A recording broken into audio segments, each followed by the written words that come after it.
Hello, and welcome to The Connection. This podcast is about understanding and building the connection we have with others and with ourselves. I hope that through this podcast, you will learn to have more joy and fulfillment in your life. I'm your host, Jared Hurst. This week, I wanted to do something different. I know this podcast is coming out a lot later than normal. There's a lot of reasons for that. This was a very emotional podcast for me because I wanted it to be an emotional podcast. I felt that in order to do it justice and in order to help other people that are struggling with the difficulty of heartbreak, I needed to be in that same emotional state.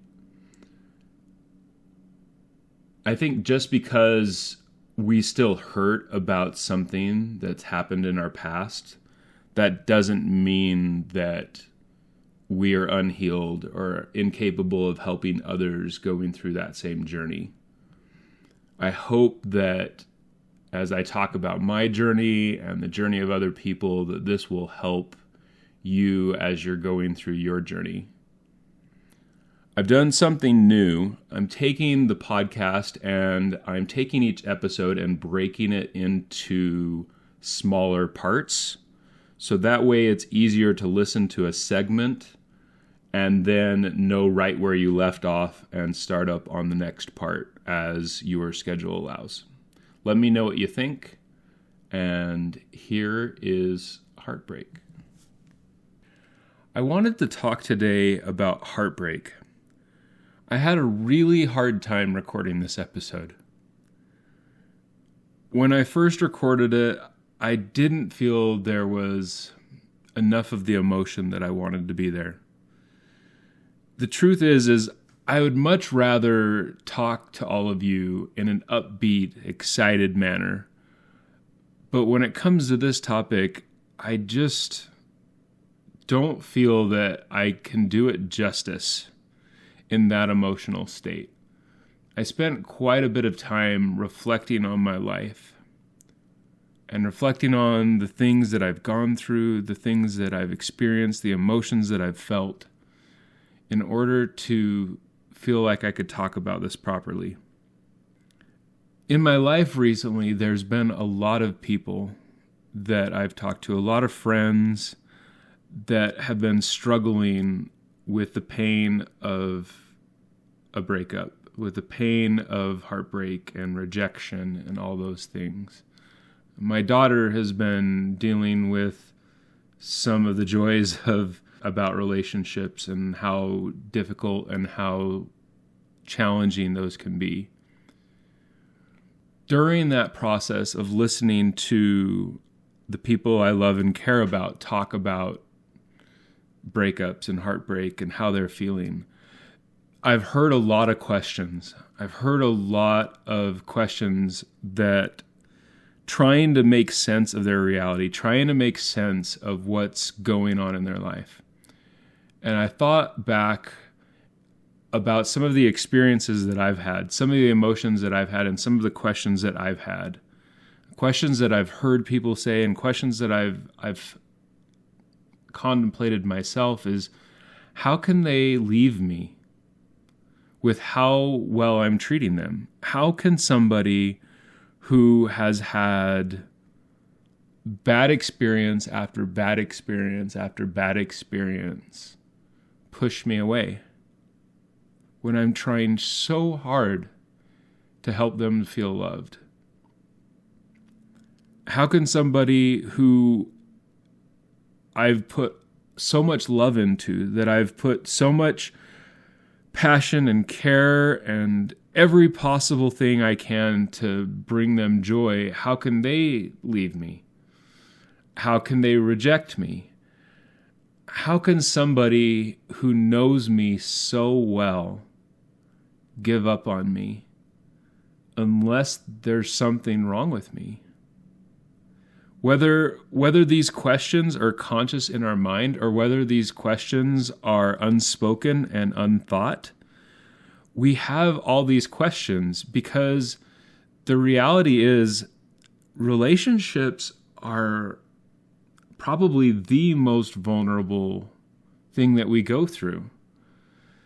Having somebody that we go out that doesn't know us, that we introduce ourselves to and we allow into our lives, that we allow to get to know us on these deep emotional levels, and then have them judge us and say whether they want to be with us.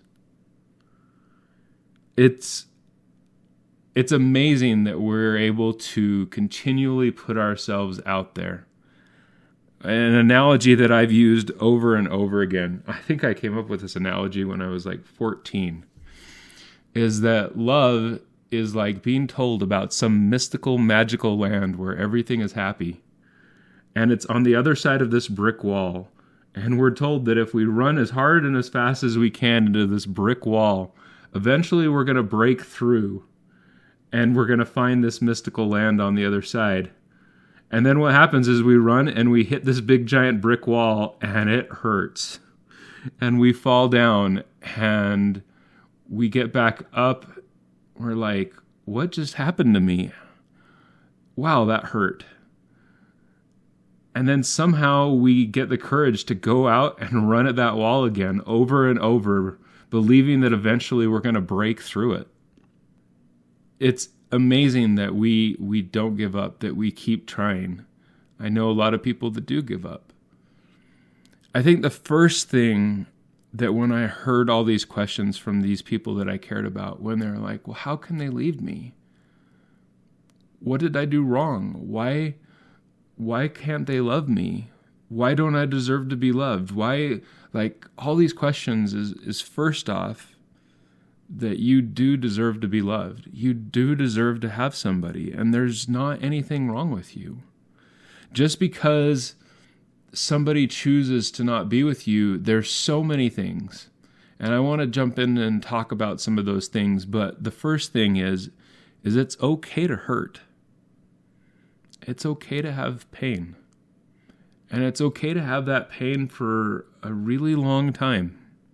There isn't a set time that you're supposed to hurt. I don't think there's a set amount of hurt that you can have, or even that it ever has to stop hurting. I don't think it has to stop hurting. I don't know if everybody else's heart works the way that my heart works. But I remember when I was about to meet my adopted mom. And I know that it was a difficult, challenging, emotional experience for my parents. I remember talking to my mom, and I remember saying to her, there is not a limited amount of love. There is not a finite amount of love. If I care and love somebody else, that doesn't in any way diminish the way that I feel about you. And I truly feel that way.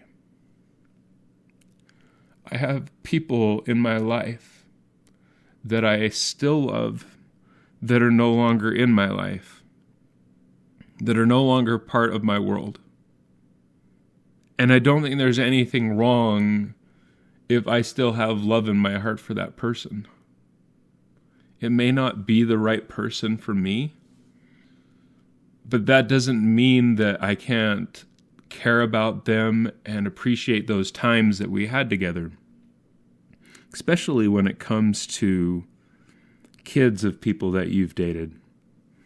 You know, one of the crazy things about dating in your 30s and 40s is you meet all these people, and if you're like me, you fall in love with their children.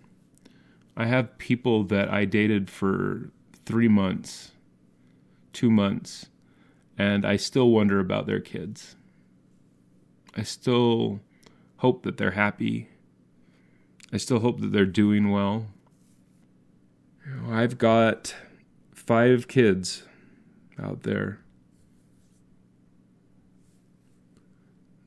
that aren't my kids, but they are my kids.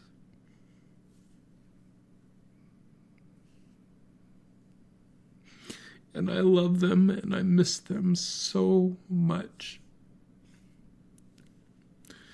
Because it's not like getting divorced when you're biological kids. Because you still get to see them and you still get to spend time with them.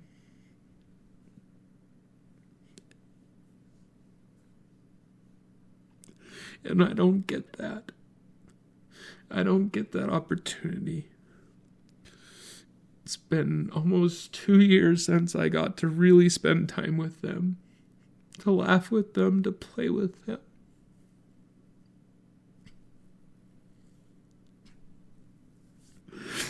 And I miss them.